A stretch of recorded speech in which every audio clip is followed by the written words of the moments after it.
धन्यवाद साहेब. यानंतर ओबीसी योद्धे आदरणीय श्री नवनाथ आबा यांना विनंती करतो की आपण आम्हाला मार्गदर्शन करावं.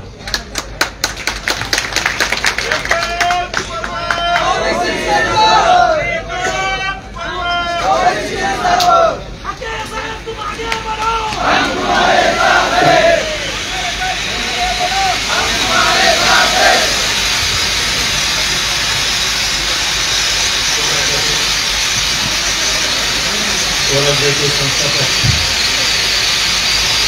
छत्रपती शिवराय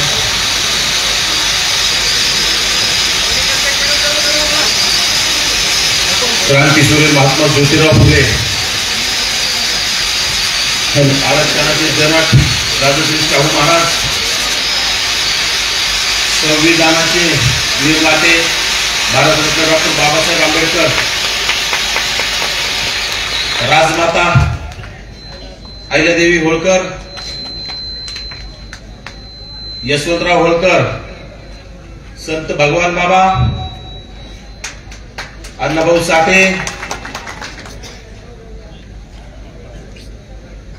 क्रांतीज्योती सावित्रीबाई फुले, माँ फातिमा शेख आणि ज्या ज्या महामानवांनी ओबीसी आणि बहुजनांच्या कल्याणासाठी आपलं आयुष्य वेचलं, आपला देह झिजवला, या सर्वच महामानवांना विनम्र अभिवादन. आज आपल्या चकलंबा शहरामध्ये होत असलेल्या ओबीसी आरक्षण बचाव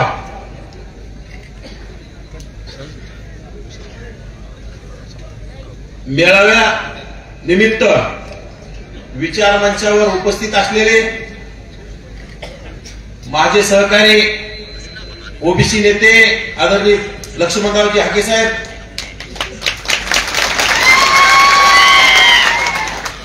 ज्यांनी हा कार्यक्रम यशस्वीपणे आयोजित करून यशस्वी पार पाडण्याची जबाबदारी घेतलेले शिवप्रसादजी खेडकर साहेब, तसेच या गावच्या प्रथम नागरिक आमच्या भगिनी प्रियंकाताई शिवप्रसादजी खेडकर आणि आमच्या सोबत आलेले ज्यांनी स्वतःच्या छातीची ढाल करून प्राध्यापक लक्ष्मण हाके आणि माझे दोघांचेही आंदोलनावेळी रक्षण करण्याचं काम करणारे सन्माननीय दीपकरावजी बोराडे असतील, बळीराम तात्या खटके,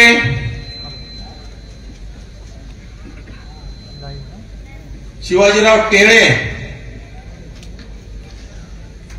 अनुज चेपटे, अक्षय आठवळे, तुकारामजी वायाळ, अभिजित भैया खटके, अखिल भारतीय महात्मा फुले समता परिषदेचे प्रदेश प्रवक्ते प्राध्यापक संतोषजी विरकर आणि आपल्या सर्वांचे लाडके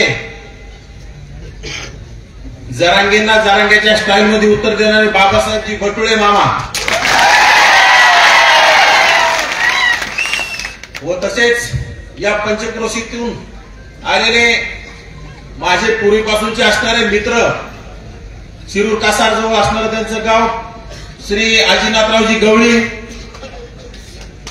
गणेशरावजी कोळेकर महाराज,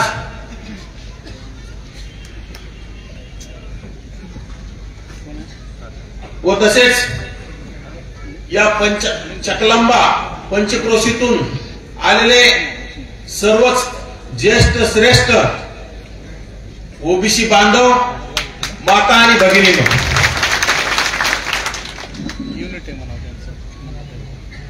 हा मेळावा आदरणीय शिवप्रसादजी खेडकर साहेबांनी कशासाठी आयोजित केलाय आणि आम्हाला इथं का बोलवलंय हे आपल्याला सर्वांना माहितच आहे. गेल्या 9-10 महिन्यापासून हे राज्य तसंच मराठवाडा जाळण्याचं काम काही समाजकंटक करत होते आणि जाती जातीत भांडण लावण्याचं काम ज्यांचे या राज्यामध्ये 60% जास्त आमदार आहेत,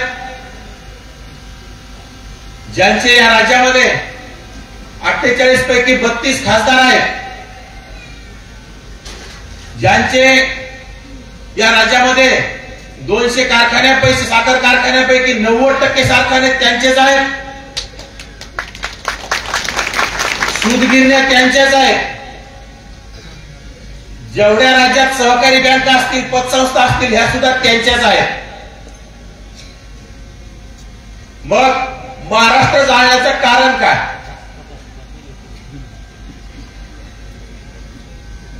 या सर्वच पक्षातील जातीवादी मराठा प्रस्थापित नेत्यांनी जरांगे नावाचं वाटूक समोर करून ओबीसीचं असणारं 27% आरक्षण, ओबीसीच्या ताटात असणारं 27% आरक्षण हिसकावून घेण्याचा त्यांचा प्रयत्न आणि ते जातीवादी राज्य सरकार आणि या राज्याचा जातीवादी मुख्यमंत्री, या जातीवादी मुख्यमंत्र्यांनी या जरांगे नावाच्या बाटकाला पूर्ण रसद पुरवण्याचं काम, पूर्ण ताकद देण्याचं काम केलं. ही लढाई संविधानाच्या मार्गाने लढली पाहिजे. परंतु या राज्यात काय चाललंय? आपल्याला डॉक्टर बाबासाहेब आंबेडकरांनी 340व्या कलमामधून ओबीसी साठी 27% आरक्षण दिलं आणि 1990च्या काळात या देशाचे तत्कालीन पंतप्रधान विश्वनाथ प्रताप सिंग यांनी मंडल आयोग लागू करण्याचं काम केलं. परंतु या राज्यामध्ये 1993-94च्या काळात मंडल आयोग लागू झाला आणि कुठेतरी आपल्या 54 ते 60% असणाऱ्या ओबीसी समाजाला 27% आरक्षण देण्यात आलं. या 27% आरक्षणाच्या माध्यमातून आपल्या मुलांना शिक्षणामध्ये सवलती मिळू लागल्या, आपल्या मुलांना नोकऱ्यामध्ये कुठेतरी सवलती मिळू लागल्या, आपले ग्रामपंचायत सदस्य होऊ लागले, सरपंच होऊ लागले, पंचायत समिती मेंबर असतील, जिल्हा परिषद सदस्य असतील, जिल्हा परिषद सभापती असतील, जिल्हा परिषद अध्यक्षपद असेल, नगरसेवक, नगराध्यक्ष, महापौर या पदावर आपले ओबीसी बांधव जाऊ लागले. परंतु हे आपल्याला समजायला 1993-94ला लागू झालं, समजायला 15-20 वर्षे गेले. जसं शिवप्रसाद सरांनी सांगितलं की जिल्हा परिषद सभापती झाल्याच्या नंतर सभापतीला गाडी मिळते, पण ती गाडी नेत्यांनीच वापरायची, सभापतीला गाडी नाही. सभापतीने जिथं पाहिजे तिथं सह्या करायच्या, अध्यक्षाने जिथं पाहिजे तिथं सह्या करायच्या. म्हणजे सर्व मलिदा त्या प्रस्थापितांकडे जाणार आणि कुठेतरी आपल्या लोकांना कळायला लागलं. आपले अनेक अधिकारी तयार झाले, कर्मचारी तयार झाले, मुलं शिक्षणात कुठेतरी पुढे जाऊ लागले. मागच्या 10-15 वर्षात आरक्षण कळालं आणि ह्या प्रस्थापित मराठ्यांच्या पोटात दुखायला सुरुवात झाली. किती हा जातीवाद!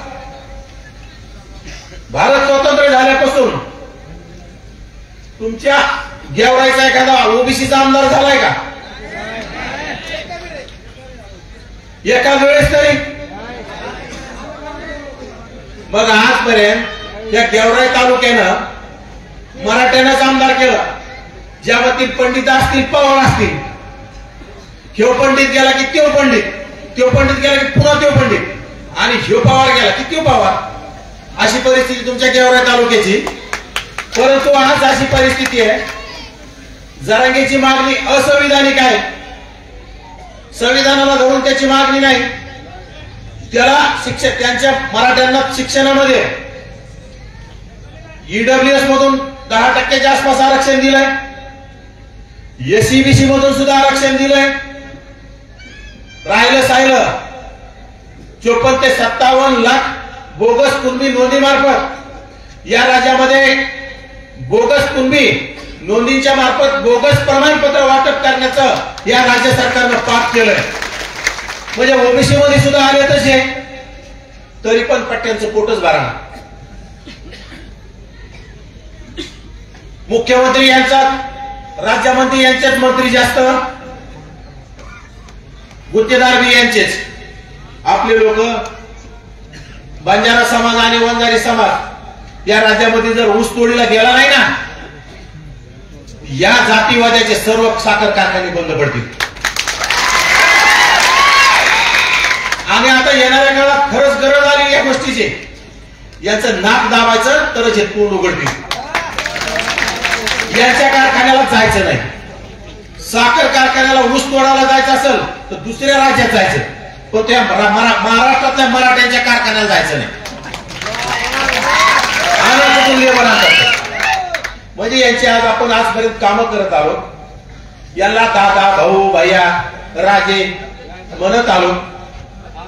आज घडीला राजे कोणी राहिलं नाही. डॉक्टर बाबासाहेब आंबेडकरांनी संविधान लिहिल्यानंतर राजे हा विषयच नाही ना. आणि राजे कुणाला म्हणलं पाहिजे?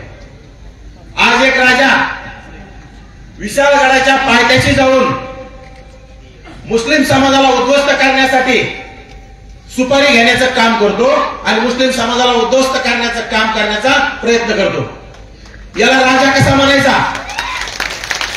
कुठे शाहू महाराज आणि कुठे हा संभाजी महाराज? त्याला महाराज सुद्धा म्हणणं योग्य नाही, त्याला फक्त संभाजीच म्हणलं पाहिजे. आज समाजामध्ये यांनी भांडण लावण्याचं काम सुरू केलंय. या राज्यामध्ये 7% आसपास आपला असणारा ओबीसी समाज, परंतु आपल्यात यांनी आपल्याला झुंजवण्याचं काम केलं आणि यांची पोळी भाजवण्याचं काम करून घेतलं. आज एकत्र येण्याची वेळ आली. या गेवराई तालुक्याचा ओबीसी आमदार का होऊ नये? या गेवराईत ओबीसी आमदार होण्याचे का स्वप्न पाहू नये तुम्ही?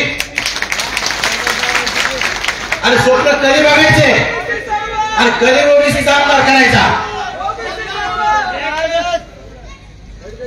पवार आमदार झाला काय, पंडित आमदार झाला काय, तुमचा काय फायदा मला सांगा? तुम्हाला शेलचे पद दिले जाते. शेलचे पद दिलं, निवडणुका जवळ आल्या, एखादी भाड्याने गाडी लावून देणार तुम्हाला. तुमच्या भागात स्कॉर्पिओची जास्त फॅड आहे. स्कॉर्पिओ दिली की कार्यकर्ता अशी छाती फुगू द्यायची आणि डिझेलला थोडेफार पैसे देत असतील.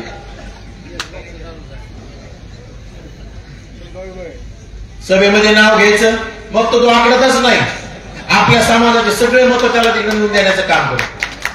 परंतु निवडणुका संपल्या की त्या सेलवाल्याला सांगते तू आता शेतात जाऊन काम कर. त्याला 5 लाखाचं काम सुद्धा देत नाही. अशी परिस्थिती तुमच्या गेवराईतच नाही, परंतु पूर्ण राज्यामध्ये आहे. परंतु तुमच्या गेवराईमध्ये जी मानसिक गुलामी आहे, तुमच्या मनामध्ये जे दडपण आहे या पंडितांचं, या पवारांचं, येणाऱ्या काळात आपण हे झुगारून टाकलं पाहिजे. येणाऱ्या काळात हे दडपण डोक्यातून काढलं पाहिजे. वाघ म्हणलं तरी खातोय, वाघ्या म्हणलं तरी खातोय, त्याला डायरेक्ट मांजर म्हणायचं. आजपासून यांना सोडायचं नाही आणि यांच्या मागे फिरायचं नाही. का फिरायचं? जरांगेचं आंदोलन सुरू होतं. जरांगेच्या आंदोलनाला गाड्या पाठवून देतात, हे भरून नाश्ते देतात, पाणी देतात, जेवण देतात, सगळ्या गोष्टीची पुरवण करतात. आज तुमच्या ओबीसीच्या हक्कासाठी, ओबीसीच्या प्रश्नासाठी प्राध्यापक लक्ष्मण हाके आणि मी 2 जण उपोषणाला बसलो. या राज्यातल्या एकाही मराठा समाजाच्या आमदाराला दिसलो नाही आपलं आंदोलन, आपलं उपोषण. पण याला मतदान का करायचं? कशामुळे करायचं? आणि आपली मागणी संविधानिक आहे. मुळात आपलं आरक्षण आपलंच आहे, परंतु यांनी आपल्यामध्ये घुसखोरी करण्याचं काम केलंय. याला यांचे साखर कारखाने यांचे आमदार यांना एक तर आरक्षणाची गरजच नाही ना. आरक्षण म्हणजे गरिबी हटवचा कार्यक्रम नाही. आरक्षण जो घटक मागास असतो,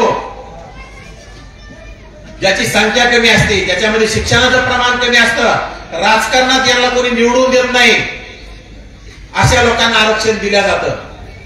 याला राजकारणात आरक्षणाची अजिबात गरज नाही. शिक्षणामध्ये ते मागत होते, केंद्र सरकारने त्याला आरक्षण दिलंय, पण तरी पण त्याला मुद्दाम तुमचं आरक्षण राजकीय हवंय का? तुम्ही स्थानिक स्वराज्य संस्थेमध्ये पाऊलच टाकला नाही पाहिजे. कारण तुम्ही स्थानिक स्वराज्य संस्थांमध्ये पाऊल टाकला की तुम्हाला आमदारकीची चाहूल लागेल. तुम्हाला सुद्धा स्वप्न पडायला लागते आमदार व्हावं. जिल्हा परिषद पंचायत समित्यामध्ये किती भांडी येतोय आणि किती खर्च होतो, किती आमदाराच्या घरात जातोय हे तुम्हाला कळायला सुरुवात होईल. म्हणून हे तुम्हाला थांबवण्यासाठी हे सर्वच राजकीय नेत्यांनी, सर्वच मराठा समाजाच्या नेत्यांनी हे मोठं षडयंत्र केले. जरांगे उपोषणाला बसतो काय? मुख्यमंत्र्यासह या राज्यातील मंत्र्यांचं शिष्टमंडळ रेड कार्पेट टाकून त्याच्या पुढे लोटांगण घेण्याचं काम करतोय. आम्ही उपोषणाला बसलो. 1 दिवस झाला, 2 दिवस झाले, 3 दिवस झाले, साधा तहसीलदार सुद्धा आम्हाला विचारायला आला नाही. परंतु आम्ही तुमच्या बीड जिल्ह्याचे खरंच आभारी आहोत. या बीड जिल्ह्यातील वडवणी असल, परळी असल, शिरूर कासार असल, या भागातून शेकडो गाड्या आमच्या आंदोलनाला भेट द्यायला 3ऱ्या का 4थ्या दिवशी सुरू झाल्या आणि या मीडियाने त्याची दखल घेतली. आणि मीडियाने दखल घेतल्याच्या नंतर गर्दीचा ओघ वाढला आणि राज्यातून आम्हाला वाढता पाठिंबा आणि नंतर या जातीवादी राज्य सरकारला कुठेतरी आमच्या आंदोलनाची दखल घ्यावी लागली. या राज्यामध्ये आपल्या अनेक बांधवांनी आंदोलन केले, उपोषण सुद्धा केले, परंतु अनेक बांधवांच्या उपोषणाकडे साधा तहसीलदार सुद्धा जाण्याचं काम केलं नाही. यांचा पूर्ण दबाव आहे. आपल्या आंदोलनाकडे जाऊ नका म्हणून सांगतात या अधिकाऱ्यांना. यांच्या आंदोलनाकडे जो जरांगे, मला तर वाटतं तो 5वी नापास असायला पाहिजे, त्याच्या समोर निवृत्त न्यायाधीश सर सर सर करते. आता त्या बाटकाला सर म्हणल्यावर काय कळत? त्याला वाशीमध्ये जो अध्यादेश दिला आणि राज्य सरकारने त्याला चॉकलेट दिलं, तेच चॉकलेट आहे का काय त्याला कळलं नाही. परंतु या बाटकाने इतका जातीवाद करण्याचं काम केलं. त्याच्या झुंडशाहीनं या बीड जिल्ह्यामध्ये आपल्या ओबीसी बांधवांचे हॉटेल जाळण्याचं काम केलं, ओबीसी बांधवांचे घर जाळण्याचं काम केलं, ओबीसी बांधवांचे दुकानं जाळण्याचं काम केलं. ओबीसी बांधवांच्या या राज्यामध्ये गाड्या फोडण्याचं, गाड्या जाळण्याचं काम या जातीवादी बांडगुळांनी केलं. तरी पण आपण शांत का शांत राहिलं पाहिजे? आपण गुलाम आहोत का त्यांचे? किती दिवस गुलामी करायची? प्रत्येक गोष्टीला लिमिट आणि मर्यादा असते. आता मर्यादा संपलेली आहे. सर्वच राजकीय मराठा नेत्यांनी जरांगेच्या आंदोलनाला पाठिंबा देऊन या राज्यातील मराठा सर्वच आमदारांनी, खासदारांनी जरांगेच्या आंदोलनाला पाठिंब्याचे पत्र दिले. आपल्या आंदोलनाला एकही मराठा आमदाराचं पत्र नाही आणि कुठेतरी भांडणं लावण्याचं काम करतात. आता मी सुद्धा राजकीय पक्षात काम करतोय. मी सुद्धा राष्ट्रवादी काँग्रेस पार्टी शरद पवार पक्षाचा मराठवाडा अध्यक्ष. ज्या शरद पवार साहेबांनी मुख्यमंत्री असताना या राज्यामध्ये 1993-94 मंडळ आयोग लागू केला, तेच शरद पवार 1993 ची भूमिका आणि त्याच शरद पवार साहेबांची आजची भूमिका काय आपण तपासली पाहिजे. त्या काळचे शरद पवार आणि आजचे शरद पवार काही बदल झालाय का? कारण आज ओबीसीचं आरक्षण पूर्ण गेल्याचं नाही. ओबीसीच्या तोंडातला घास हिसकावून घेण्याचं काम हे राज्य सरकार करत आहे.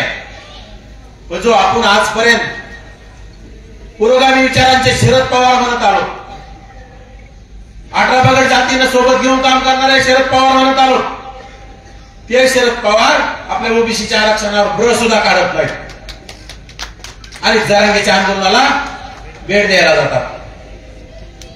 या राज्याचे माजी मुख्यमंत्री उद्धव ठाकरे ते तिकडे भेट द्यायला जातात, परंतु आपल्या आंदोलनाकडे अद्याप काही त्यांना वेळ मिळाला नाही. काँग्रेसचे अनेक नेते असतील, मग या गोष्टीची आपण जाणीव ठेवली पाहिजे. याला आपल्या मताची गरज नाही का?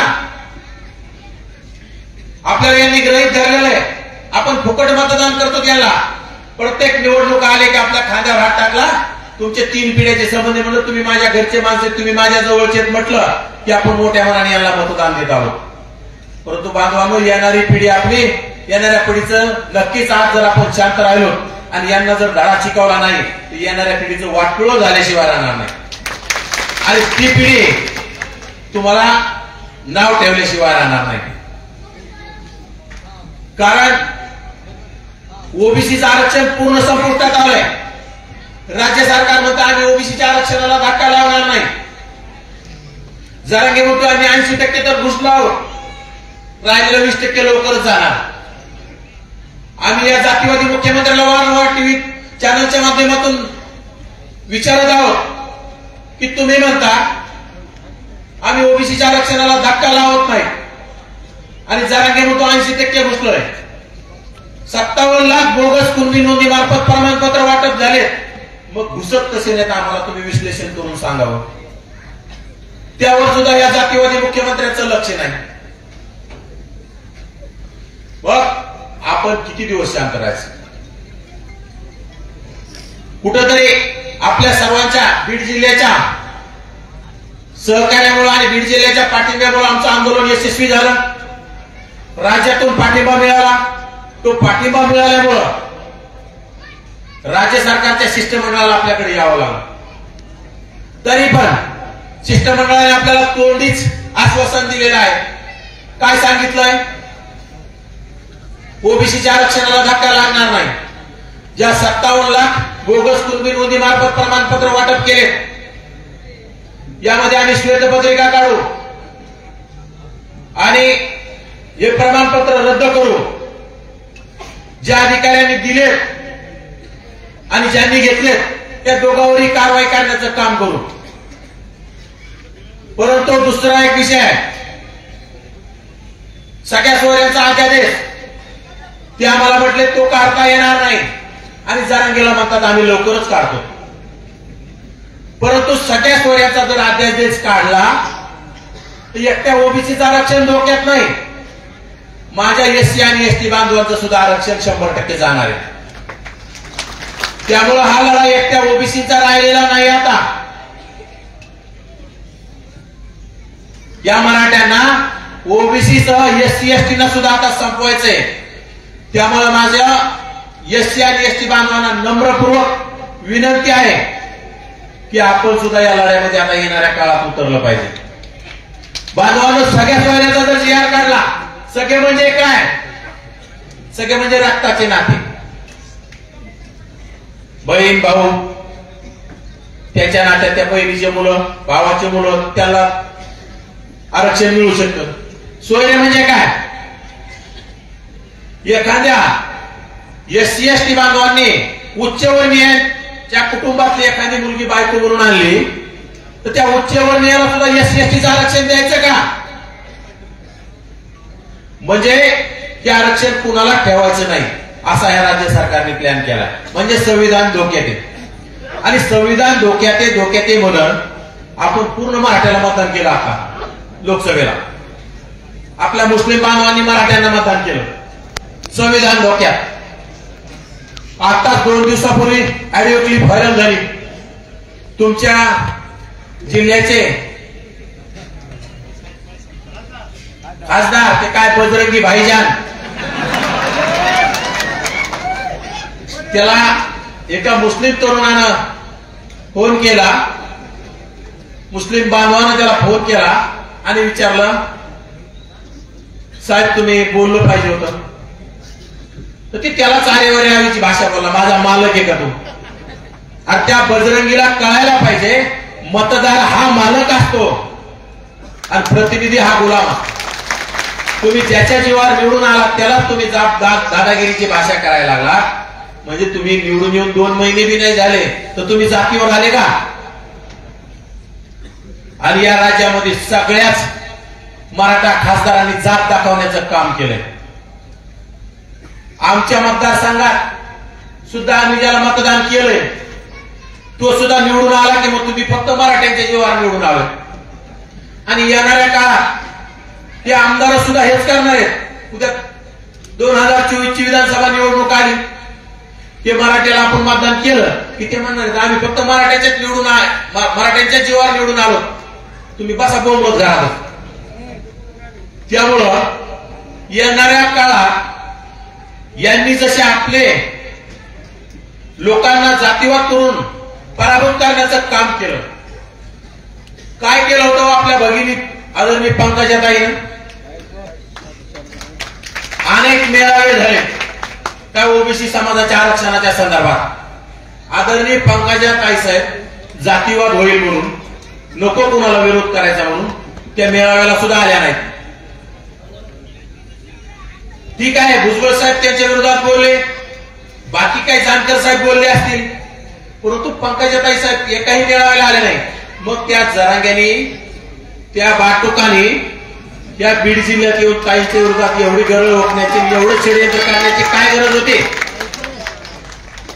ज्या माणसानं, ज्या लोकनेत्यानं गोपीनाथरावजी मुंडे साहेबांना हाताला धरून या मराठा समाजाचे अनेक आमदार, अनेक खासदार, अनेक मंत्री करण्याचं काम केलं, त्यांच्या मुलींच्या निवडणुकीत तुम्ही जातीवाद करता?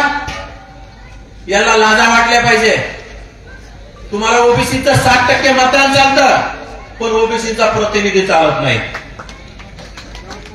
त्यामुळे येणाऱ्या काळात आपण आता हुशार झालं पाहिजे, आपण जागं झालं पाहिजे, आपलं कोण परक कोण ओळखलं पाहिजे आणि विनाकारण यांच्या नादी लाग नाका सोडून दिलं पाहिजे.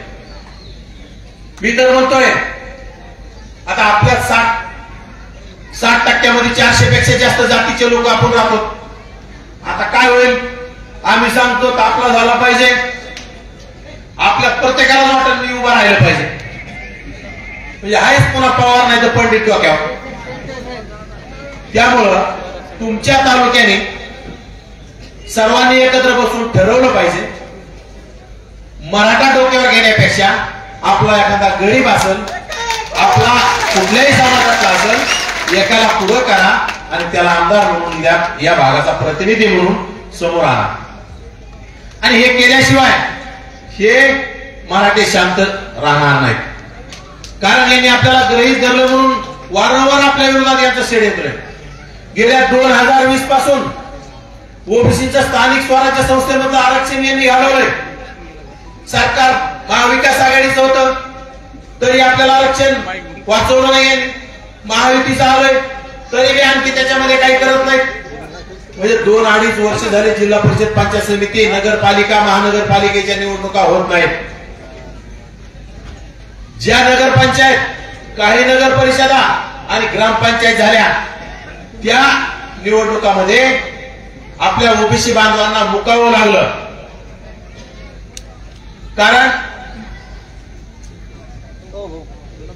आपल्या ओबीसी बांधवांना तिथं आरक्षण नसल्यामुळं प्रतिनिधित्व करता आलं नाही.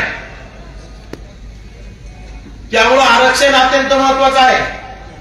आपण शिक्षणातलं आरक्षण, आपले मुलं अभ्यास करतील, स्पर्धेत टिकण्याचा प्रयत्न करतील, नोकरी जाण्याचा प्रयत्न करतील, पण राजकीय आरक्षण जर तुमचं केलं तर तुम्हाला त्यांची, मराठ्यांची गुलामी केल्याशिवाय पर्याय राहणार नाही. आणि जर तुम्हाला गुलामी करायची नसेल तर पेटून उठा आणि हा लढा आता येणाऱ्या काळात आपल्याला मोठा करायचा आहे. आणि या राज्यामध्ये, या तालुक्यामध्ये, या जिल्ह्यामध्ये जास्तीत जास्त कसे ओबीसीचे आमदार होतील याकडे आपण सर्वांनी लक्ष द्यावं अशी तुम्हाला आग्रहाची मी विनंती करतो. आणि नक्कीच आपण सुज्ञ नागरिक आहात, सुज्ञ ओबीसी बांधव आहात. आपण या गोष्टीचं नक्कीच आता येणाऱ्या काळात आपल्याला आग लागलेली आहे. आपल्याला त्रास झालाय, आपले कोणी बोलणारे असतील, आपले कोणी लिहिणारे असतील, यांना मारहाण करण्याचं काम केलं, यांनी याला शिवीगाळ देण्याचे काम केलंय. आपल्या देशाच्या सर्वोच्च असणारं नेतृत्व आदरणीय छगनरावजी भुजबळ साहेब असतील, यांच्याविषयी ते जरांगे नावाचं बाटू वारंवार गलिच्छ भाषेत आणि शिवीगाळ करण्याचं काम करतोय. तरी पण आपण शांत.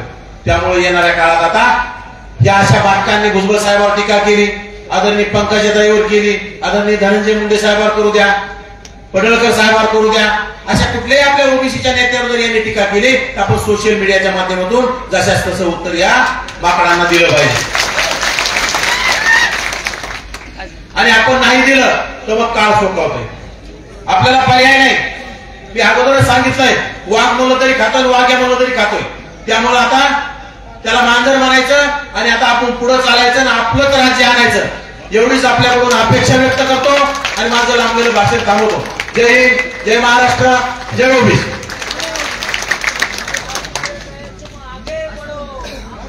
धन्यवाद. आपण एका सर्वांनी जोरदार घोषणा देऊया.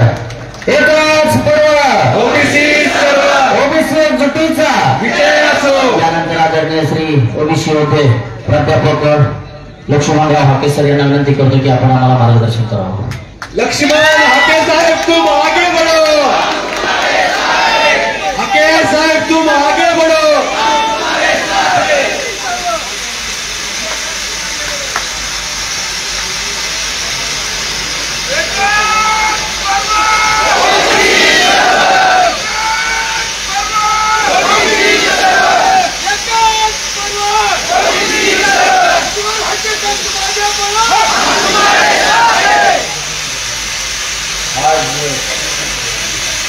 आपल्या या चकलंबा गावामध्ये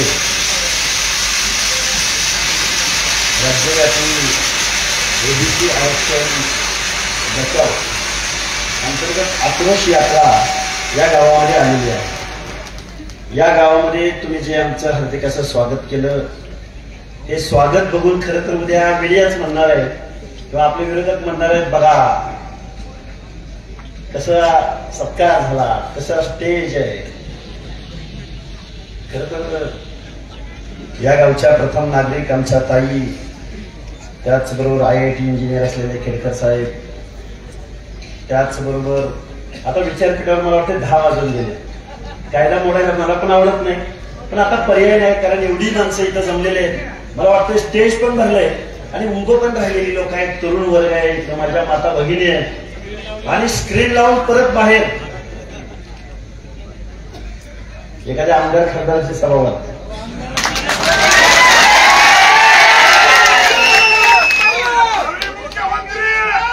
तर मला काय म्हणायचंय, मीडिया बघतोय, तुमच्याकडे महाराष्ट्र बघतोय.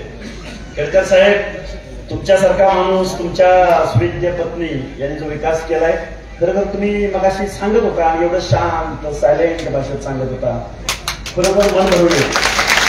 तुमचं कौतुक करायचं म्हणून नाही बोल.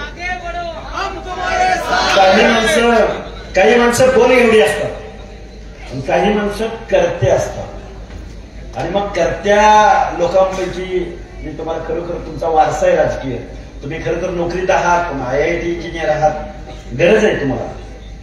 तुमच्यासारखी माणसं पुढे येण्याची आवश्यकता आहे. आज या कार्यक्रमाच्या निमित्तानं अनेक मान्यवर इथं उपस्थित आहेत. काही लोकांची नावं घेईनच, काही लोकांची नावं राहिली तर सगळ्यांनी मला मोठ्या मनानं माफ करा. यामध्ये आमचे काकडे सर आहेत, आमचे PT चव्हाण सर आहेत, फुलचंद बोरकर आहेत, गजानन काळे आहेत, वाघमोडे सर आहेत, युवराज नागरे आहेत, अण्णासाहेब मतकर आहेत, आमच्या मयुरीताई खेडकर आहेत, बरीच लोक आहेत. म्हणजे आता इथं उपस्थित असलेले आमचे, त्यांचं नाव माझ्या लक्षातून गेलं, बडोळे मामा आहेत, शेख जमादार आहेत, अजून इकडं आमचे वडीगोदरी गावचे आणि आमच्या गणेशावळीचे आगामी आकर्षण असं म्हणतो आमचे बळीराम दादा खटके आहेत. बरीच लोक आहेत ज्यांनी वडीगोदरीचं आंदोलन छातीचे घाल करून या महाराष्ट्राला दाखवून दिलं. अशा अनेक मान्यवर मुले आहेत. आमचे बोराटे सर आहेत तिकडं. खरं तर मी सर तुम्हाला खरं सांगू का, या 11 पगड जातीचं या गावगाड्यामधल्या ओबीसी भटक्या विमुक्त जाती जमातीच्या हक्काचा आवाज बनण्याचं आम्ही काम केलं. आम्ही कुठल्याही आमदार खासदाराची पोर नाही. म्हणून एवढं सत्कार, एवढे हात तुरे आणि स्टेज आणि बाकी सगळं बघितल्यावर आम्हाला खरोखर एकदम ऑकवर्ड वाटायला लागलं. पण ठीक आहे, चला, आमच्या माणसाने सुद्धा पुढे आलं पाहिजे, आमच्या माणसाने सुद्धा बोललं पाहिजे. आमची माणसं सुद्धा गुणवत्तेमध्ये कुठेच कमी नाहीये.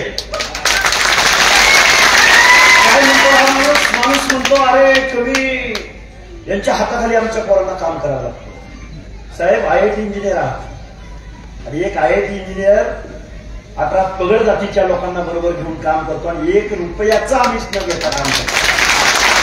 याच्यापेक्षा दुसरं काय असू शकतं? बाबांनो, एवढ्या गोष्टींना स्पर्श करता येईल. गावगाड्यामध्ये 11 पगड जातीच्या लोकांचं, आमचं ओबीसीचं हक्काचं अधिकाराचं जे आरक्षण आहे, हे आरक्षण टिकलं पाहिजे. महामानव डॉक्टर बाबासाहेब आंबेडकर, बघा, या चक्रंबा गावामधल्या सगळ्या लोकांना माझे हात जोडून कळकळीची विनंती आहे.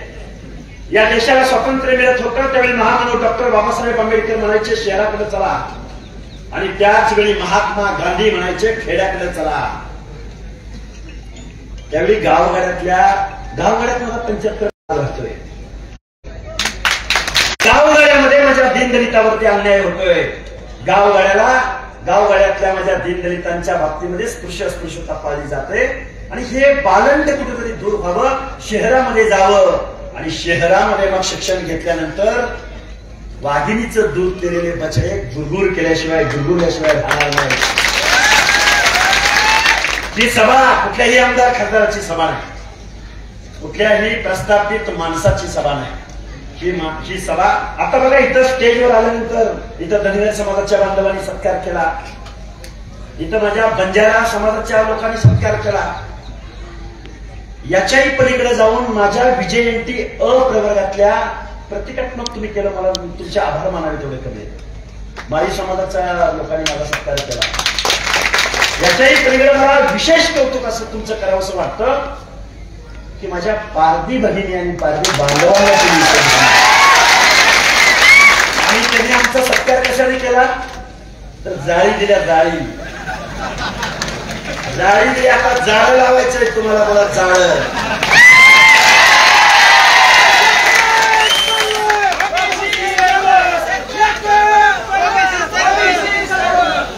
ज्या माणसांचा जन्म मुळात त्या बांधवांचा मी तुम्हाला इथं डॉक्टर बाबासाहेब आंबेडकर काय म्हणायचे? डॉक्टर बाबासाहेब आंबेडकर गावगाड्यामधल्या शेवटच्या घटकापर्यंत या लोकशाहीच्या माध्यमातून सुग्रास असा स्वयंपाक बनवलाय, हा शेवटच्या घटकापर्यंत पोहोचला पाहिजे. अरे महामानव होते ते, महामानव माझे महात्मा ज्योतिराव फुले. तुम्हाला आहे ना वेळ 15-20 मिनिटं ऐकायची तयारी आहे ना तुमची? तुम्हाला परत एकदा कान खोलून सगळ्यांनी ऐकायचं. या देशाला स्वातंत्र्य मिळत होतं तेवढे हे आताचे आमदार खासदार लोक आहेत ना, त्यांचे बाप जाणे सगळे वतनदार होते. या महाराष्ट्रामध्ये सगळे सरदार, वतनदार, जागीरदार, दरकदार होते. हे इंग्रजांना काय मागायचे माहितीये का? आमचा वाडा कसा टिकल, माझी जायदाद कशी टिकल. आता ही जरांगे पाटील म्हणतायत ना, आमच्या निजामाच्या काळात नोंदी होत्या. अरे ह्या नोंदी कशाच्या होत्या माहितीये का? हे काही बलुतेदार म्हणून निजामाकडे गेले नव्हते, हे सरदार म्हणून, जागीरदार म्हणून निजामाकडे गेले होते. आणि यांच्या 7 किती एकराचे होते ते पण काढा ना, एकदा नोंदी काढा की नोंदी. 100 एकर, 200 एकर, 4 गावं, 10 गावं. तुम्हाला पुण्याची नोंद सापडली काय? तुमच्या वतनाची नोंद सांगा ना एकदा आम्हाला. त्यामुळे या महाराष्ट्रामध्ये थोपाळलंय सगळं. मगाशी तुम्ही पारधी समूहाला इथे घेऊन आला, मला इथल्या सगळ्या लोकांना सांगायचंय, अरे विजयंती अप्रवर्गातल्या माझ्या सराई म्हणजे माझ्या गुन्हेगार बांधव म्हणून त्यांच्याकडे बघितलं जातं. जन्मजात आमचा पारधी जन्माला आला, त्याच्या कपाळावरती गुन्हेगारीचा शिक्का घेऊन जन्माला आला. आमचा बेरे रामोशी कंजार भाट लवान असेल, आमचा बंजारा असेल, विजयंती अप्रवर्गातल्या लोकांना म्हणजे इंग्रजांनी सराईत गुन्हेगारीचा ऍक्ट 1972चा हॅबिच्युअल अफेंडरचा ऍक्ट, त्या माणसांना आजही आमच्या व्यवस्थेमध्ये माणूस म्हणून जगण्याचा अधिकार इथल्या व्यवस्थेनं दिला नाही. आमच्या पारधी बांधवांची पालं एखाद्या गावामध्ये 8 दिवसाच्या पलीकडे ते पाल त्या गावात राहायला त्याला अधिकार नाही.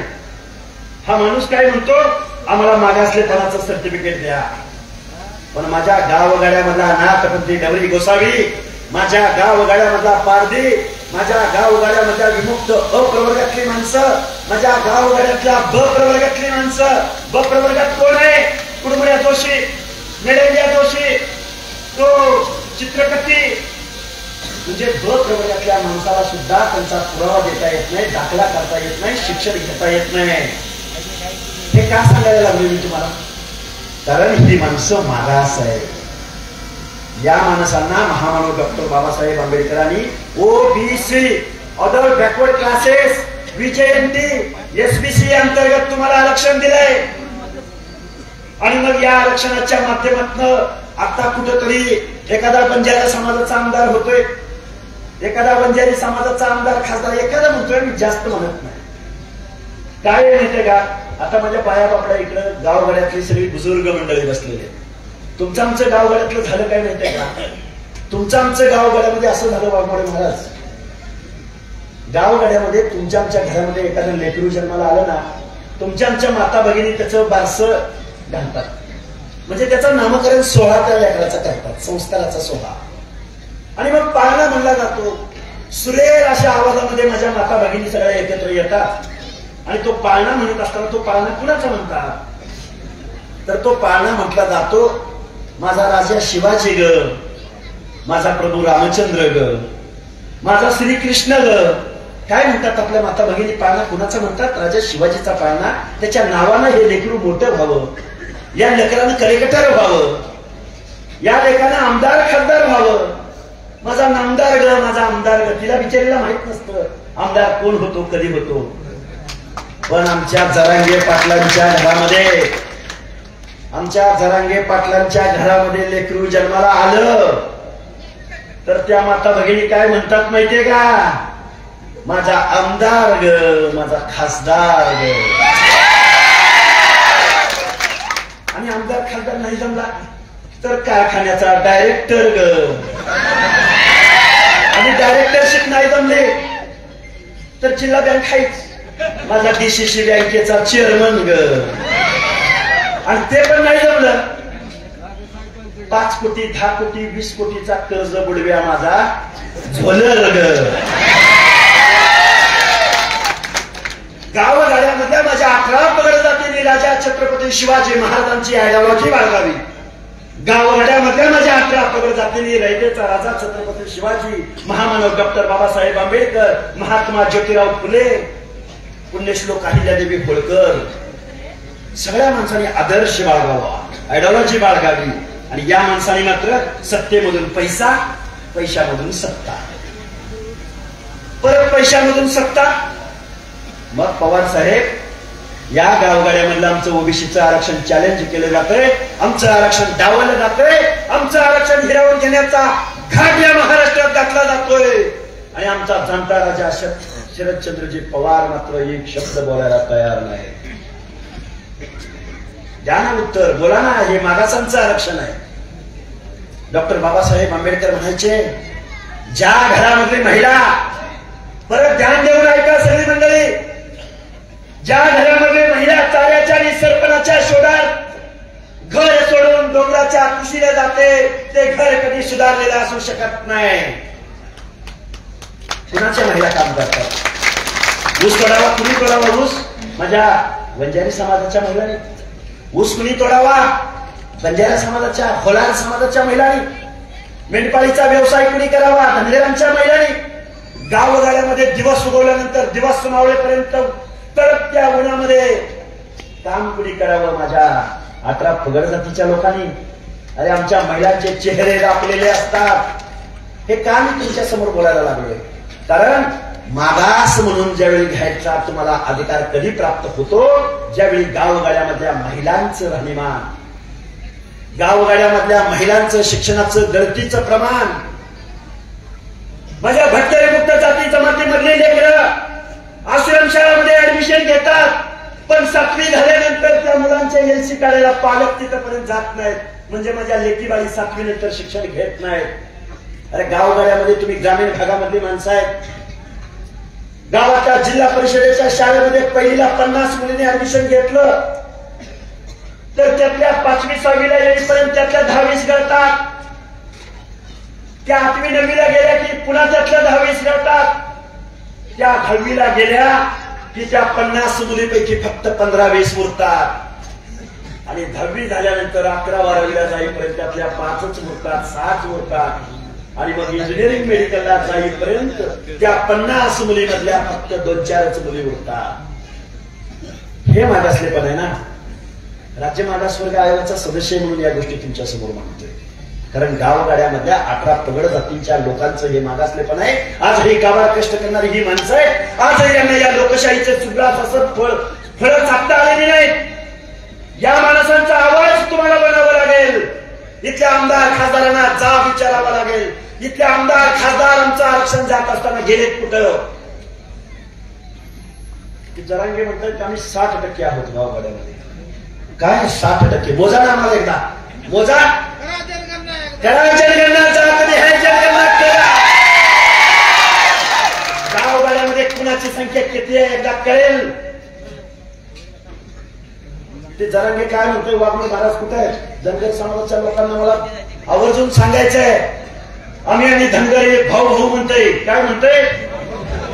आणि इकडं आंतरवाली सरहद्दी जरांगे पाटील म्हणतात आमचं आणि धनगरांचं भांडण नाही. ऐका ऐका. आणि त्याच वेळी शरदचंद्रजी पवार बारामतीत जातात, गळ्यात हे असलं पिवळं दुपट्टा घालतात आणि म्हणतात आम्ही एसटी आरक्षणाच्या लढाईमध्ये लक्ष घालू. आजपर्यंत गेला होता कुठं?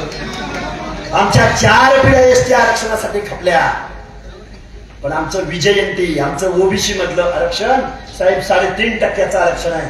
तुमच्यामध्ये भांडण लावण्याचा हा प्रकार आहे. तुमच्यामध्ये फोडा आणि राजनीती करा, हे धोरण आहे यांचं. म्हणून तुम्हाला मला एकत्र यावं लागेल. काय झालंय साहेब, तुम्ही खूप मोठे इंजिनियर अधिकारी आहात. गावगाड्यामध्ये सगळ्या लोकांना माझी कळकळीची विनंती आहे. अरे इथं विकास, आर्थिक नियोजन खूप झाली.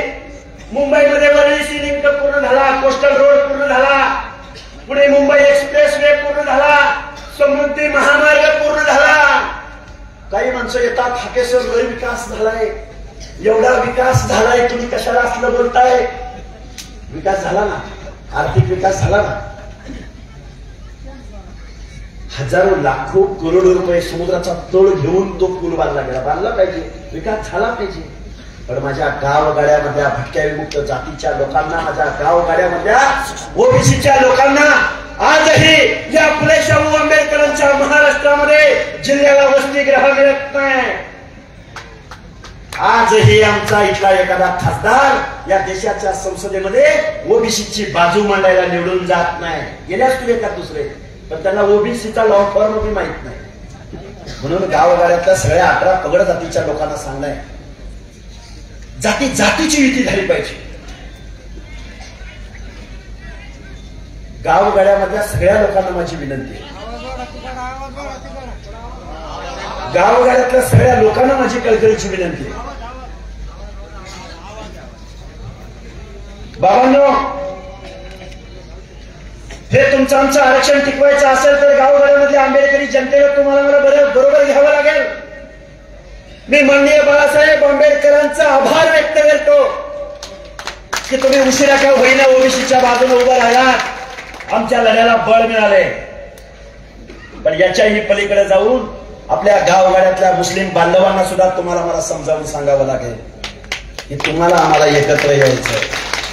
कारण माळी साळी कोळी तेली हातकर धनगर संगर वंजारी लोणारी परीत गुरव घरचे नाभिक सुतार लोहार कुंभार गावगाड्यातला बेरेड बेडे रामोशी, माझ्या मुस्लिम समाजामधला तेली तांबोळी कुरेशी, आमचा कासार, ही माणसं ओबीसी नाहीत. तुम्हाला आम्हाला आरक्षण मिळवून देण्यामध्ये ते शब्बीर भाई अन्सारी म्हणून आहेत. अरे त्यांनी 70-80 GR तुमच्यासाठी काढले. आणि हा माणूस काय म्हणतो की आता आम्ही आणि मुस्लिम समाज आणि दलित समाज आणि धनगर समाज आणि अमका समाज आणि तमका समाज आम्ही सगळेजण एक होणार आणि ह्यांना खपा पाडणार. कोणाला पाडणार? अरे आमदार बी तुम्हीच, खासदार बी तुम्हीच, मंत्री बी तुम्हीच, मुख्यमंत्री बी तुम्हीच, कारखानदार बी तुम्हीच, आणि तुम्ही पाडणार कुणाला? गावागाड्यातल्या सगळ्या लोकांना. आता मुस्लिम समाजाचा विषय निघाला म्हणून मला एक मुद्दा मांडायचा आहे तुमच्या समोर. काय होतं माहितीये का, मी बघा त्या सांगोला तालुक्यामधल्या पंढरपूरच्या पण पलीकडं सांगलीच्या आणि त्या पंढरपूरच्या मध्ये माझे गाव येत. साहेब, सांगली मिरजेला जातीय दंगल झाली. काय झाली? जातीय दंगल झाली. आता आम्ही थोडस कार्य करतो. मग कार्यकर्ता म्हटल्यावर एक दोघंच वजन धावत पडत आमच्यात आलं. सर तुम्ही पत्रक काढलं पाहिजे म्हणला. तुम्ही हिंदूंच्या बाजूने उभं राहिलं पाहिजे. काय म्हणला?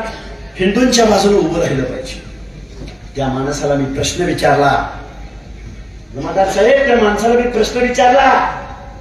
माझ्या गावगाड्यामध्ये, माझ्या गावात आयबू मुरारी नावाचा माणूस आहे. अरे त्या माणसाच्या मंडळीच्या म्हणजे त्याच्या पत्नीच्या अंगात आमची मायाक्का देवी येते. आमच्या धनगर समाजाची मायाक्का देवी. अरे तो मुलाने येतो, गावातला माणूस कपाळ भरून भंडारा येतो, आमच्या देवाला येतो आणि त्याच्या विरुद्ध आम्ही दंगल घालवायची. गावगाड्यामध्ये आम्ही लोक एक आहोत. गावगाड्यामध्ये रोज आम्ही एकमेकाच्या हातात हात घालून जातो. यांचं राजकारण ज्यावेळी धोक्यात येतं त्यावेळी दंगली घडतात. आणि दंगली घडवायला कोण जबाबदार आहे याची हिस्ट्री महाराष्ट्रामध्ये तपासून बघा. आमच्या ओबीसीने कधीही दंगल केली नाही. आमच्या विमुक्त जाती जमातीने जबाबदारीने बोलतोय. आमच्या या 18 पगड जातीच्या लोकांनी कधीही दंगल घडवली नाही, कधीही कायदा हातात घेतला नाही, कधीही इथली लोकशाही चॅलेंज केली नाही. आणि तुम्ही मगाशी आबांनी सांगितलं, छत्रपती शाहू महाराजांचे वंशज विशाळगडावर काय केलं तुम्हाला माहिती आहे. बरं ते जाऊ द्या. तुमच्या या भागातला खासदार एक निवडून घ्या.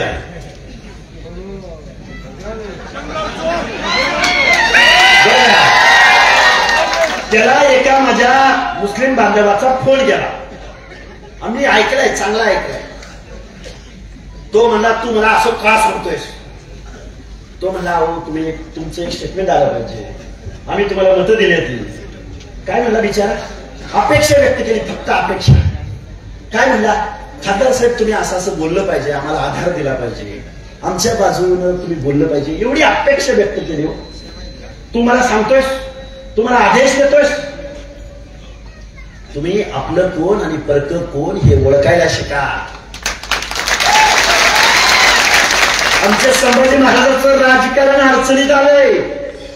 अरे शाहू राजा कुणीकडे आणि त्यांचा वारसा सांगणारी माणसं कुणीकडे. रयतेचा राजा छत्रपती शिवाजी महाराज कुणीकडे आणि त्यांचं नाव घेऊन त्या प्रतिमेच्या खाली बसून लोकनियुक्त मुख्यमंत्र्यांना शिव्या देणारा आंदोलक कुणीकडे. अरे छत्रपती शिवरायांचं राज्य सस्टेन होण्यासाठी आम्ही लढायला लढल्यात. आम्ही 18 पगड जातीच्या लोकांनी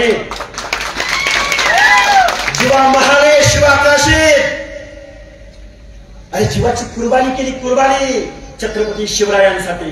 माझा तानाजी मालुसरे महादेव कोळी आदिवासी समाजातला जीवाची कुर्बानी केली. शिवाकाशी जीवा महाले माझ्या नाभिक समाजातले. बेहेरजी नाईक माझ्या बेरपेड्या रामोशी समाजातला सरदार. गुप्तहेर खात्याचा प्रमुख मदारी मेहत्तर माझ्या मुस्लिम समाजातला बांधव. या माणसाने जीव दिला रयतेचा राजा छत्रपती शिवाजी महाराजांसाठी. आणि ही माणसं काय म्हणतात, या छत्रपती शिवरायांच्या या 18 पगड जातीच्या सामाजिक दृष्ट्या मागासवर्गीयांच्या ताटातलं आरक्षण हिसकावून घ्यायचा प्रयत्न करतात. याचा विचार तुम्ही आम्ही करणार आहोत की नाही, तुम्ही आम्ही एकत्र येणार आहोत की नाही. हा महाराष्ट्र म्हणजे माझ्या या चकलंबा गावामधील 18 पगड जातीची माणसं इतर समोर उपस्थित आहे. अरे हा खरा महाराष्ट्र आहे. तुमचे आमदार आणि खासदार निवडून लोकसंख्या 60%. काय लगा काय आम्हाला मुका घेतोय. अरे जरांगे, तुला बाबासाहेबांचा, माझ्या महात्मा ज्योतिराव फुल्यांचा, राजर्षी शाहू महाराजांचा यांना फोटो चालत नाही. अरे समतेचं तत्व दिलं कुणी? आरक्षणाची पॉलिसी आणली कुणी? यांनी 56 मोर्चे काढले या महाराष्ट्रात. त्या 56 मोर्चामध्ये एक मागणी होती की अॅट्रॉसिटी कायदा रद्द करावा. माझ्या दलित बांधवांना माझा सवाल आहे, महाराष्ट्रामध्ये अॅट्रॉसिटी कायदा रद्द करावा म्हणून माझ्या ओबीसीने कधी मागणी केली का? माझ्या भटक्याविरुद्ध जाती जमातीमधल्या एखाद्या नेत्यानं अॅट्रॉसिटी कायदा रद्द झाला पाहिजे म्हणून कधीही मागणी केली नाही. कारण तो कायदा म्हणजे माझ्या दीनदलित बांधवांचा गाव कुसामधील हक्क आणि अधिकार वाचवणारं ते कवच कुंडल आहे. आणि तुम्ही काय म्हणता? अॅट्रॉसिटी कायदा रद्द झाला पाहिजे. यांना ओबीसी चालत नाही, यांना मुस्लिम चालत नाही. काय म्हणायचं? आम्ही आता मुस्लिम दलित बांधव, आम्ही मुसलमानांना आरक्षण मिळवून देणार आहे. आमच्या औरंगाबाद मध्ये आमचे जलील नाही चालले, त्यांना आमची मतं मात्र घेतली जाईल. जबाबदारीने बोलतोय बरं का. बीडमध्ये बोलतोय, बीडच्या भूमीत बोलतोय. अरे आमचा जलील अजिबात चालत नाही. आमची मतं मात्र गावागावात पाहिजे. आमचे बाळासाहेब आंबेडकर चालत नाहीत, पण दलिताची मतं मात्र यांना पाहिजे. धनगराला आजपर्यंत 78-79 वर्षात एकही धनगराचा लोकनियुक्त खासदार झाला नाही. एक झाला होता बीडमध्ये, रत्नाजी गावडे साहेब, पण तो स्वातंत्र्य चळवळीमधला खंदा समर्थक होता. खूप मोठा इतिहास आहे, काढलं तर निघतं काही काही. पण बाबांनो लोकनियुक्त खासदार इथला. मग मी का धनगराचं उदाहरण घेतलं? 2 नंबरला लोकसंख्या आहे, 2 नंबरला लोकसंख्या आहे, पण विधानसभेत आमदार मात्र एकच. तुम्ही पैरेकरी बदला. किती दिवस यांच्या पैऱ्याला जायचं? त्यांची तरी पहिलं आपल्या पैऱ्याला येणार आहेत का नाही येणार? आता तुम्ही गेवराईचं सांगितलं, मग अशी उल्लेख केला, आबांनी पण उल्लेख केला. काय सांगितलं की गेवराईमध्ये कोण? काय मला नाव बी आठवत. अरे हे आमदार खासदार मंडळी आहेत, कोण सुद्धा खात नाही साहेब यांना. अरे एवढे 48 खासदार आहेत, नाहीत महाराष्ट्राला माहित. काय आयडेंटिटी आहे यांची? काय नॉलेज आहे? काय ज्ञान आहे? कोण फुले शाहू आंबेडकर? कुठलं सामाजिक न्यायाचं धोरण? कुणाचं आरक्षण? दलिताची आयडेंटिटी काय? त्यांची सामाजिक स्थितीगती काय? मुस्लिमांची सामाजिक स्थितीगती काय? शिक्षणामधलं कुणाचं काय योगदान? ऊसतोड मजूर म्हणून कोण काम करतात? वीटभट्टीवरचे काम कोण करतात? कुणाच्या लेखीबाळींना जास्त त्रास सहन करावा यांना काही माहित नसतं. अरे निवडून आले माझ्या मराठवाड्यामध्ये खासदार, धावत पळत गेले आणि जरांगेंना पाठिंबा दिला. आमचा तुम्हाला पाठिंबा. अर्धी लोकसंख्या इथं आक्रोश या महाराष्ट्रात व्यक्त करते, आर्त टाकून फोडते. एकही खासदार पुढे येऊन आपल्याला ते पाठिंब्याचं पत्र देत नाही. कोण जातीवादी येणार? बाबांनो, वेगवेगळ्या पक्षाच्या सावलीला अनेक नेते इथं असतील. सगळ्या लोकांना माझी कळकळीची विनंती आहे, तुम्हाला बनायचं असेल तर स्वर्गीय गोपीनाथराव मुंडे बना. तुम्हाला बनायचं असेल तर छगनरावजी भुजबळ बना. काय नावं घेतली मी यांची? उगाच अशी घेतली का? इथं सभेत आलोय ना, आता मग माणसं दिसते मग बोलायचं म्हणून बोललो का? नाही.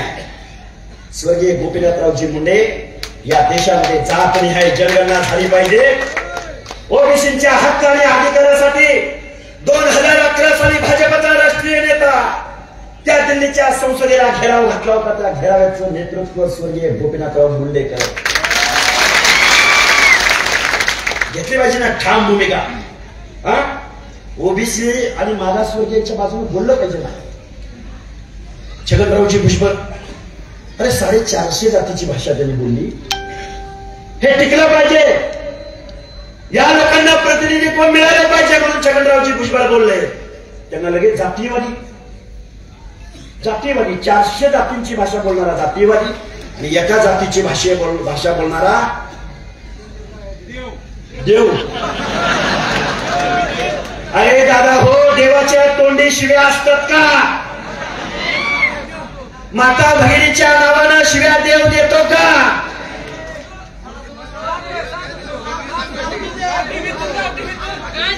आणि काय म्हणले माहितीये का, तुम्हाला एक सांगतो बंधूंनो, हे बघा काय म्हणले माहितीये का, मी एक उदाहरण सांगतो तुम्हाला. आम्ही तिकडून येत होतो त्यावेळी आम्हाला काही माणसं आडवी आली, कारण आपलं वावर सगळ्या मेंढक्यात वावर, सगळ्या माणसात वावर, बंजाऱ्याच्या तांड्यावर असेल, बंजारी समाजाचे लोक. मला पुण्याच्या स्टेशनला एक कुटुंब भेटलं, पळत पळत आलं, म्हणलं मला सेल्फी काढायचा. एकदम असा राखलेला चेहरा, मळका चेहरा, नवराबाई काढून फोटो काढला. मी त्याला विचारलं कुठला, तर बीड मधला. मी ज्यावेळी सांगलीमधून इकडे आंदोलनाला येत होतो, साहेब तुम्हाला सांगायचं, आंदोलनाला येत असताना काही माणसं बोलले, अरे तू आंतरवली सराटीला चाललाय. बळीराम तात्या ऐका, तू आंतरवली सराटीला चाललाय, तिकडे जाऊन आंदोलन करतोय. अरे साधं सोशल मीडियाला बोललं तर नाक घासायला होते. सोशल मीडियावर एखाद्या नाभिकाचं पोरगं बोललं, आमचं ओबीसीचं आरक्षण टिकलं पाहिजे म्हटलं, तर त्याच्या दुकानावर हल्ला होतोय. कुणी ब्र शब्द काढला तर हाकेसर त्याच्या घरावरती हल्ला होतोय. आणि बीड शहरामध्ये हॉटेल जाळली, दुकानं जाळली, आणि लोकप्रतिनिधी म्हणजे आमदारांची घरे जाळली. आणि तू कुठं चाललाय? आंतरवली सराटीला उपोषणाला चाललाय. म्हणजे मला सगळेजण घ्या काय घालत होते, वाघ आहे तू इकडं चाललाय, वाघ आहे. बळीराम तात्या काय म्हणायला लागले, वाघ आहे. माझं बी काळी धक धक धक धक करत होता, अरे वाघ आहे ना, आपल्याला खातोय, आता आपल्याला खाणार. पण तिथं आलो ना, हे वाघ बी काय नव्हतं बरं का, हे मांजर होतं, मांजर. बटले मामा, तुमच्या शेजारला तुम्हाला जास्त माहितीये. कारण सांगतो, कारण उगाच नाही बोलत. कारण ते म्हणायला लागलं, पण आम्ही उपोषणाला बसलो, 11 पगड जातीची भाषा बोलायला लागलो. गडी म्हणला ओबीसी सगळी एक झाल्या, ती मी एकटा पडलोय, आता तुम्ही जागो व्हा. अरे वाघ असं बोलतो का? मांजर मांजर मिळावं. मला तुम्हाला हे बघा, वैयक्तिक द्वेष, कुणावरती वैयक्तिक टीका टिप्पणी आपल्या तत्वात बसत नाही, मान्य आहे आम्हाला. पण गावगाड्यामधल्या 18 पगड जातीचा आवाज या महाराष्ट्रामध्ये उठला नाही. उत्तरेमध्ये एका यादवाची सत्ता गेली की दुसऱ्या यादवाची सत्ता येते. तमिळनाडूमध्ये गेलं तर एका स्टॅलिनची सत्ता गेली की दुसऱ्याची, म्हणजे दुसऱ्या ओबीसीची सत्ता येते.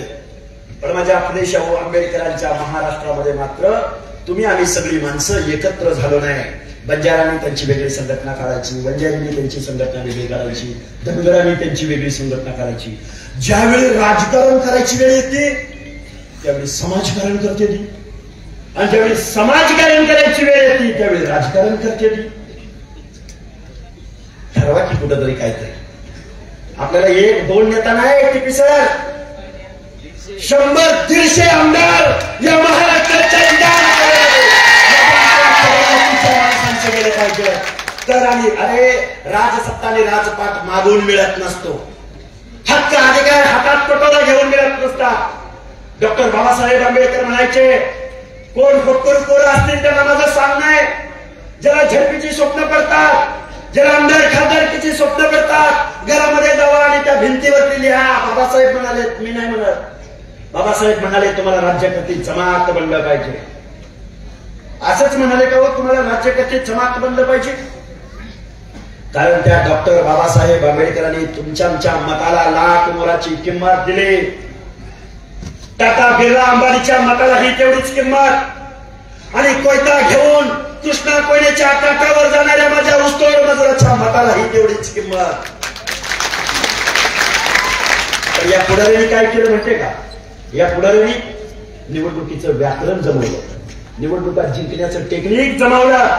पण माझ्या गावगाड्यातल्या 18 पगड जातीच्या 12 बलुतेदार, 18 अलुतेदार, भटके विमुक्त जाती जमातीचं अंतकरण मात्र यांनी कधी समजून घेतलं नाही. पवार साहेब बोला की, पवार साहेब, मी छोटा कार्यकर्ता आहे, परत माणसं म्हणतो काय पवार साहेबावरच बोलतोय. अरे बोललं पाहिजे ना पवार साहेब, तुम्हाला पंतप्रधान बनायचंय ना, अरे 10च्या पुढे तुमचं संख्याबळ कधी गेलं नाही. गावगाड्यातल्या माझ्या महाराष्ट्रामधल्या छत्रपती शिवरायांची रयत तुम्हाला समजली असते. माझ्या 11 पगड जातीच्या माणसांचं अंतःकरण तुम्हाला समजलं असतं तर तुम्ही आतापर्यंत 4 वेळा पंतप्रधान झाला असता. तुम्हाला काय पाहिजे? त्यांना काय पाहिजे माहितीये का? आपल्या भटक्याविमुक्त जाती जमातीचं जमिनीशी समांतर पाल असतं, पाल.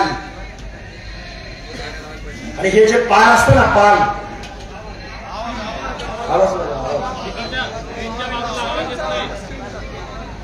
काय पाहिजे माहिती का यांना? यांना काय पाहिजे?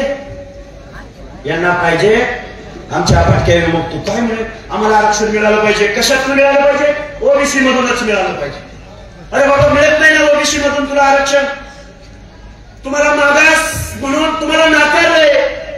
सुप्रीम कोर्टाने नाकारलंय, राष्ट्रीय मागासवर्ग आयोगाने नाकारलंय, 4 राज्य मागासवर्ग आयोगाने नाकारलंय, तरी पण आम्हाला ओबीसी मधूनच आरक्षण पाहिजे. आता मग एक जळजळी सत्य आणि वास्तव तुमच्या समोर मांडतो. साहेब आता अभ्यास काय करून बोललं पाहिजे ना, कोणीतरी बोललं पाहिजे.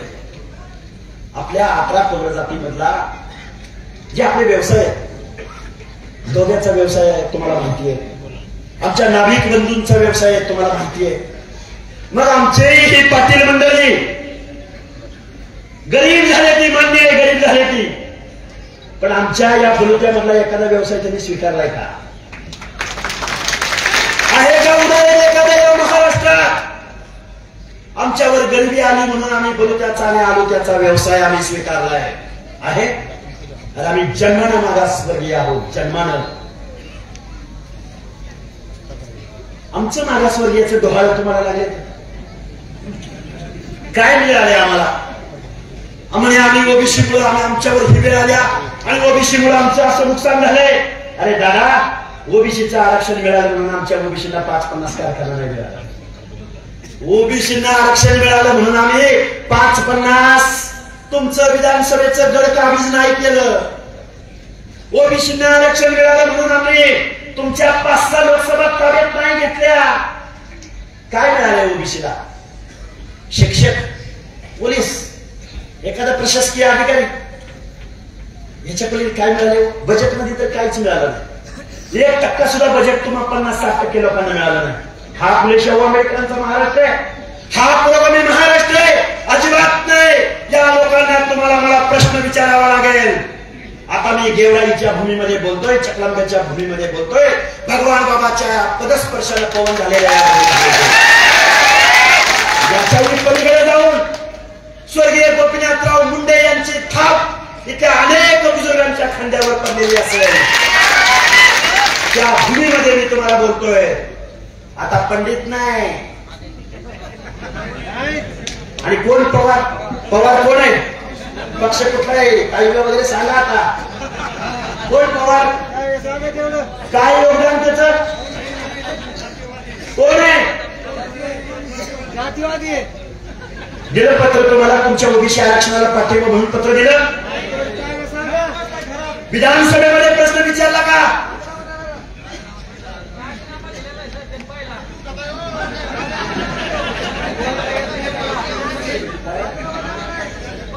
सगळ्यात पहिलं पत्र दिलंय पवार पाटील देशमुख ना? नाही, ही छत्रपती शिवरायांची रयत आहे. या माझ्या महाराष्ट्रामध्ये 150 आमदार आमच्या ओबीसीने एकत्र आलं तर आम्ही 150 आमदार बनवू शकतो. राजकारणावर बोलायला लागले, राजकारणावर बोलायला लागले, संपला. आता तुम्ही राजकारणाच्या जोरावरच आमचं आरक्षण हिरावलंय ना? अरे आम्ही तुम्हाला निवडून दिलं या महाराष्ट्राच्या विधानसभेमध्ये, अरे तुम्ही एक चकार शब्द आमच्या बाजूने बोलत नाही. आता विचार करावा लागेल, आता ऑडिट करावं लागेल या लोकांना. आणि हे बघा, कोण पक्षामध्ये काम करतात त्या कार्यकर्त्यांना माझी कळकळीची विनंती आहे, गुलामीला पण हद्द असते हो. पहिल्या करायला पण हद्द असते की किती वेळा पहिल्याला यांच्याकडे जायचं. अरे तू एकदा आमच्या घेऊन आमच्या रानात ये, बोललं पाहिजे नाही बोललं. काय असतं माहितीये का? आता काही लोकांना प्रश्न पडला असेल, ओके सर, हे तुम्ही म्हणताय तसं सगळं झालं की आमच्या हातचं कष्ट जाणार आहे का? आमच्या जीवनातलं परिवर्तन होणार आहे का? परिवर्तन व्हायला निश्चित वेळ लागणार आहे, पण आपल्या पोरांच्या हातामध्ये आपल्या पोरांना योग्य ठिकाणी पाठवायला शिका. एक उदाहरण शेवटचं सांगतो आणि मी माझं मनोगत थांबवतो. साहेब, तुम्ही एक खूप मोठे इंजिनियर आहात. अजून कोण माणसं प्राध्यापक मंडळी वगैरे झालेली आहेत, अजून आपले जज वगैरे कोण झालेले आहेत, बरोबर आहे का? तर तुम्हाला मी एक शेवटचं महामानव डॉक्टर बाबासाहेब आंबेडकरांचं एक उदाहरण सांगेन आणि माझं मनोगत थांबवेल. काय, डॉक्टर बाबासाहेब आंबेडकरांनी संविधान दिलं, आरक्षण लागू केलं. एक दलित समाजातला कोवळा चुनचुनीत पोरगा IAS ऑफिसर झाला म्हणजे कलेक्टर झाला. कलेक्टर झाल्यानंतर बाबासाहेबांनी त्याला घरी बोलावलं. आरक्षणाचा हक्क म्हणजे काय ते तुम्हाला सांगायचं. आणि मग डॉक्टर बाबासाहेब आंबेडकरांनी त्याला घरी बोलवल्यानंतर त्या पोराला प्रश्न पडला, आता एवढा मोठा माणूस डॉक्टर बाबासाहेब आंबेडकरांनी मला घरी बोलवलंय, आता मला काय काम सांगते. पोरग बिचारा टेन्शन मध्ये आला. पण घरी आल्यानंतर डॉक्टर बाबासाहेब आंबेडकरांनी त्याला 2च वाक्य सांगितले. साहेब काय सांगितले, जेवढे जेवढे माझ्या ओबीसी भटक्या विमुक्त जाती जमातीमध्ये शिक्षक आहेत, डॉक्टर आहेत, वकील आहेत, ध्यान देऊन तुम्ही ऐका. त्या कलेक्टरला डॉक्टर बाबासाहेब आंबेडकर म्हणाले, तुझी ही लाल दिव्याची गाडी हम रस्त्याने तुझ्या ऑफिसला घेऊन जाऊ नको, तर ही गाडी तू ज्या समाजामधून पुढे आलास, तू ज्या गल्लीमधून पुढे आलास, तू ज्या गावामधून पुढे आलास, त्या गावातल्या गल्ली गल्लीमधनं ही तुझी गाडी तुझ्या कलेक्टर ऑफिस पर्यंत जाऊ. ही गोष्ट इथं संपली नाही. मग तो मुलगा दक्कत दक्कत म्हणला, बाबासाहेब असं केल्यानं काय होणार आहे. तर त्यावेळी डॉक्टर बाबासाहेब आंबेडकर त्याला म्हणाले, ध्यान देऊन ऐका. डॉक्टर बाबासाहेब आंबेडकर म्हणाले, तू ज्या समाजातून पुढे आलास, तू ज्या एरियामधून पुढे जाणार आहेस, त्यावेळी तिथं आडावरती धुणं धुणाऱ्या बायका, सुताराच्या मेटावर काम करणारी माणसं, कुंभाराच्या वाड्यामधला माणूस, गाववाड्यामधला दीनदलित, त्याला काय म्हणेल. बाळा 2 मिनिटं बाळा. त्यावेळी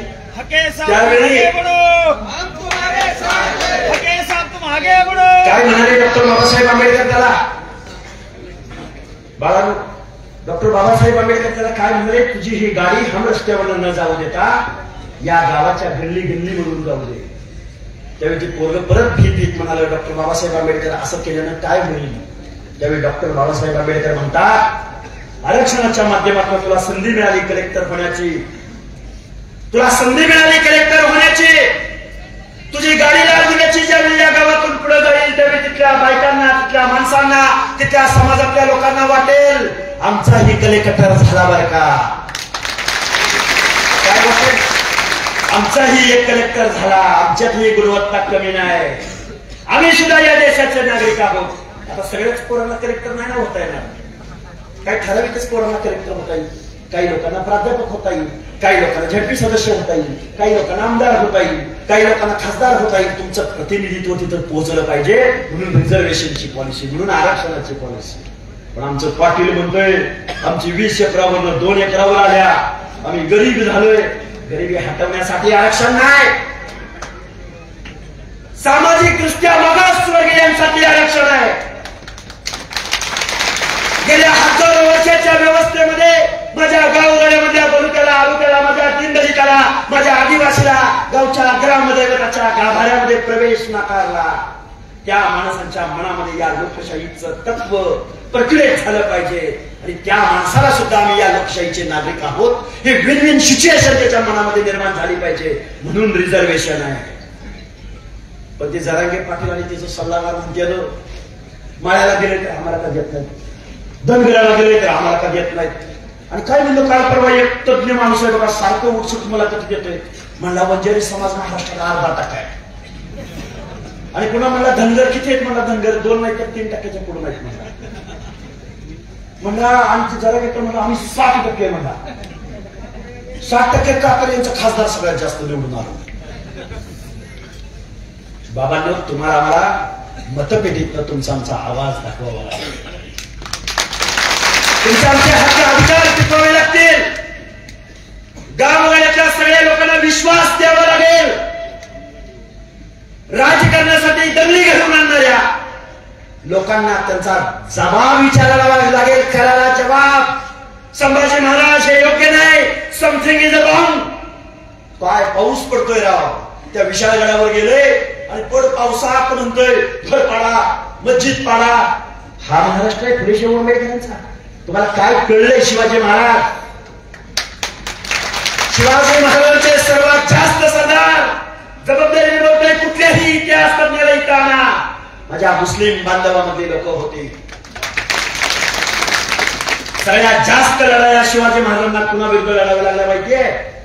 आप्तसखी यांच्या विरोधामध्ये. आम्ही 11 पगड जातीने छत्रपती शिवरायांचं रयतेचं राज्य निर्माण केलं. हे कुठेतरी समजावून सांगावं लागेल. आपले हक्क आणि अधिकाराची आणि स्वाभिमानाची अभिमानाची लढाई लढावी लागेल. त्यामुळे हे आमदार खासदार चिल्लर माणसं आहेत, चिल्लर. आणि हे कशाला घालवते माहितीये का? मताला घालवते. बघा तुम्ही किती लाखाचा मेळावा घ्या, नाही 2 लाखाचा जुलूस काय ना काय ना काय ती गोळा घालती. मतपेटीतनं ज्यावेळी ही पळती ना घडा घडा घडा घडा घडा, ही माणसं नाही तुमचं आरक्षण घेतलं पाहिजे, नाही तुम्हाला हे पाहिजे. बघा एकदा प्रयोग करून बघा. तुम्ही 11 पगड जातीची माणसं एकत्र या. बाबासाहेबांनी जातीची संघटना नाही निर्माण केली, बाबासाहेबांनी प्रवर्ग निर्माण केला. ओबीसी बीजेएनटी. ओबीसी म्हणून तर एक या. त्यामुळे तुम्ही आम्ही सगळेजण माणसं एकत्रित येऊया. खूप काही बोलता येण्यासारखं आहे. खूप काही गोष्टी तुमच्या समोर मांडू शकतो.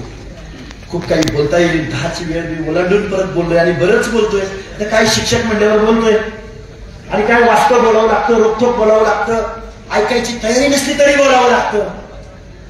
पण गावगाड्यामधल्या सगळ्या लोकांना माझी कळकळीची विनंती आहे, सत्य असत्याच्या बाजूने, सत्याच्या बाजूने नेहमी राहा.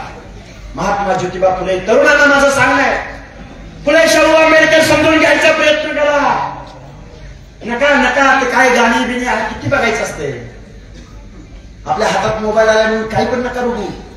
आरक्षण म्हणजे काय, का दिलं, कुणाला दिलं, कधी दिलं, विश्वनाथ प्रताप सिंग कोण, मंडल आयोग म्हणजे कोण, महिलांचे काय प्रश्न आहेत. माझ्या बीड जिल्ह्यामध्ये अनेक प्रश्न आहेत. याच्यावर तुम्हाला काम करावं लागेल. आवाज जनतेचा बनावा लागेल. ज्याला आमदार व्हायचंय, ज्याला खासदार व्हायचंय, ज्याला नेतृत्व करायचंय, अरे त्या प्रश्नावर बोलावं लागेल ना तुम्हाला. लोकांच्या अडीअडचणीला जावं लागेल ना. आव्हानात्मक पडल्यावर कोण आमदार खासदार होत नाही. राजा राणीच्या पोटाला आता राजा जन्माला येत नाही, मतपेटीतून तो जन्माला येतोय. या जनतेचा आवाज तुम्ही बना. तुम्हाला ही जनता डोक्यावर घेऊन नाचेल एवढा आशावाद मी तुमच्या समोर व्यक्त करतो. आणि बंधूंनो, तुम्ही माझं सगळं शांत मंडळी एवढा उशीर झाल्यानंतर सुद्धा माझ्या डाव्या बाजूला आणि मला इथल्या संयोजकांचं कौतुक करायचंय, इथं राबणाऱ्या लोकांचं कौतुक करायचं. कारण इकडे माता बहिणी बसलेले आहेत. अरे छत्रांबा ग्रामपंचायत अजून नगर परिषद पण नाही. अरे ग्रामपंचायत लेवलला एवढी माणसं, मला वाटतं तालुका लेवल आहे का जिल्हा लेवल आहे काय. या माणसांच्या मनात तुम्ही कॉन्फिडन्स दिलाय माहित नाही. सगळ्या संयोजकांचा आभार. ही प्रबोधनाची लढाई या माझ्या फुले शाहू आंबेडकरांच्या महाराष्ट्रात प्रक्रियेत झाली तर जिल्ह्याला काय वादळ येईल. वादळ बघा, शक्ती मुद्दा राहिला थोडासा की काय वंजारी 1/2% आणि आमका तेवढा टक्का, त्यांची संख्या 12%च्या पुढे नाही, त्यांचं आरक्षण सगळं जातंय. आभाराला जाऊन आभारच थोडं राहतंय त्यांचं. बाबांनो, तुमच्या आमच्या गावगाड्यामधल्या जत्रा ह्या लाखाच्या भरतात. लाखाच्या कितीच्या भरतात तुमच्या आमच्या जत्रा?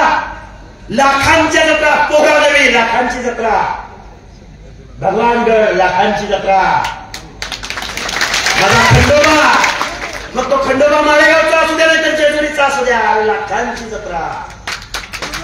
माझा बिरोबा लाखांची जत्रा. आमच्या जत्रा लाखांच्या भरतात. मग आमची संख्या किती असेल मोजा, एकदा मोजा. आणि नाही मोजू द्यावं. गावगाड्यामध्ये आपण जातीची युती करू आणि राजकारण समाजकारणाची शेती करू. जातीची युती करू आणि राजकारण समाजकारणाची शेती करू. म्हणून या गावगाड्यामधल्या सगळ्या लोकांनी एकत्रित यावं. तुम्ही आपला आवाज बनावा. आपलं कोण प्रकल्प समजून घ्यावं. आपले लोकप्रतिनिधी परत एकदा जाताना अंडरलाईन करून जातो. इथं कोण पंडित आणि पवार नाही झाला पाहिजे. तुम्ही सांगा. हे बघा, इंदिरा गांधीचा पराभव केला, पराभव झाला.